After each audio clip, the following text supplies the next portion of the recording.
In this video, I will show you exactly how to send an invoice using Wise in 2025. Whether you're a freelancer, small business owner, or just collecting a one-time payment, this is the easiest way to get paid internationally. Start by logging into your Wise account on the app or website. You'll need a personal or business account to send invoices. Business accounts give you more invoicing features, but both work. Now go to Receive tab. You'll see your Wise account details like your bank account numbers in various currencies. This includes USD, pounds, and euros, and many more.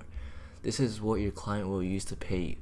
Wise doesn't have a built-in invoice generator, but you can still use tools like Canva, Wave, and just paste your Wise account details on the invoice. Make sure to include your correct currency, amount, due date, and your Wise account name and number.